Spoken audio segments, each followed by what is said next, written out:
गाय और गोरिल्ला नदी की तरफ पानी पीने जा रहे थे तो एक चीता ने उन दोनों पर पीछे से वार किया और उन्हें नदी में धक्का दे दिया।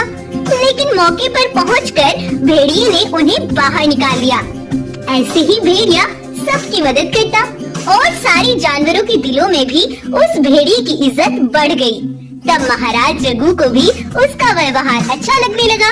तब रघु ने ऐलान करते हुए कहा, भाइयों, मेरी हमेशा से एक ख्वाहिश थी मैं अपनी आंखों से अपने बेटे भीमा को जंगल का राजा बनते देखूं। लेकिन मुझे भेड़िया एक अच्छा और ताकतवर राजा बनने योग्य लगता है। आज से जंगल का नया राजा भेड़िया होगा। अब रघु की गुफा उस भेड़िए पर आ गई और वो जंगल का राजा बन गया।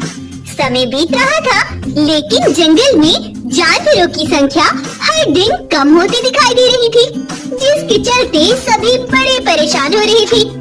ऐसे में तभी बड़ी आंधी तूफान जोरों की बारिश होने लगी।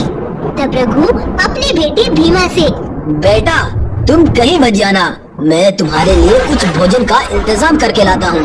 रघु भोजन की खोज में चला गया था लेकिन तभी एक बहुत बड़ा पेड़ उसकी पीठ पर आ गिरा और वो पेड़ के नीचे दब गया। इधर भीमा भी अपने पिता के न आने पर बड़ा परेशान हो रहा था। वो अपने पिता को ढूंढने बारिश में ही निकल पड़ा। अपने पिता को पेड़ के नीचे दबा देख भीमा बड़ा घबरा गया। पिताजी, ये आपको क्या हो गया? मैं तो इतना ताकतवर भी नहीं कि इस पेड़ को हटाकर आपको यहाँ से निकाल सकूं। हे भगवान, मेरी मदद करो। तभी जमीन में से एक बहुत ही अजीब जादुई पेड़ निकलता है जो भीमा की परेशानी देखकर सब कुछ समझ जाता है और उसके पिता को निकाल देता है। तब भीमा, तुम्हारा बहुत धन्यवाद जादुई पेड़। मैं इतना ताकतवर नहीं कि मैं अपने पिता को यहाँ से निकाल सकता, लेकिन तुमने ये सब किया, तुम्हारा बहुत धन्यवाद। जादुई पेड़ भीमा से खुश होता है और उसे ऐसी शक्तियाँ देता है जिससे भीमा अब बहुत ही बलवान और ताकतवर हो जाता है।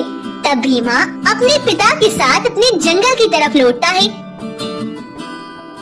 तभी भालू भागता हुआ रघु महाराज के पास आया। अलर्ट हो गया महाराज, हमारे साथ धोखा हुआ है।